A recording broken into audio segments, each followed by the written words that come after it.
So there are a lot of ways in which you can get more familiar with the neck of your guitar, but I find this to be one of the easiest methods. Certainly you can jump right in no matter where you're at on your guitar playing journey. So beginner players can absolutely jump in on this, but this might be helpful for some intermediate players who want to get a little bit more familiar with just where everything sits on the neck so that you can really fluidly, move across the neck, depending what chords you're playing, what shapes you're playing. Maybe you're messing with triads.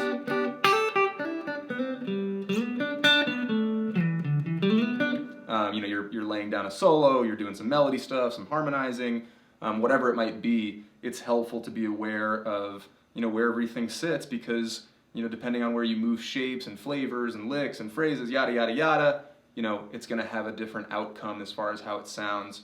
And there's usually only 7 notes at your disposal, so where you play them, how you attack them is going to, again,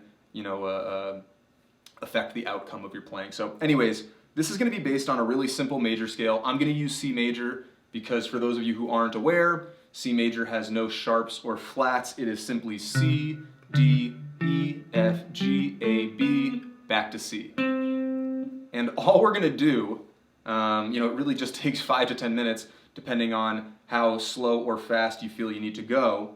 But we're just going to identify each one of those notes on each string. So let's start with C. We can do that one together and then you can kind of just run away with this one. But C on the low E, that's the 8th fret. C on the A string, that's the 3rd fret. C on the D string, that's the 10th fret. C on the G string, that's the 5th fret. C on the B string, that's the 1st fret. And then C on the high E, just like the low E, that's the 8th fret.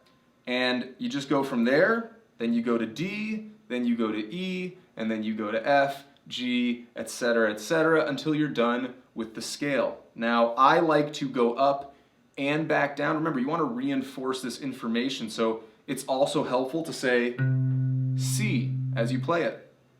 Take a look at that. C as you play it. C as you play it.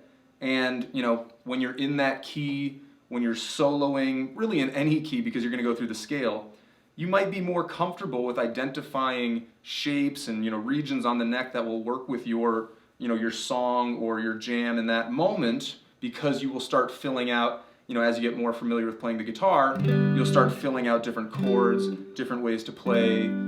That was a G, for example, so triads, bar chords, etc. All those little flourishes around those areas of the neck will be different because the scale shapes will be different, but those single notes can be great identifiers, and ultimately that's what this exercise is helping with. So again, C, D, E, F, G, A, B, and then you'll be wrapped up, go up, and then come back down to really reinforce the information. Yeah, so this is definitely a super easy approach to learning the neck. If you do find it helpful, you can see why it's valuable, definitely consider giving us a like and follow below, because we are trying our best, my partner and I are trying our best to put out videos that will help you get better at guitar in the most efficient manner possible. That's what we love to do with our students. So anyways, have fun with this. Hopefully it helps, and we'll see you next time.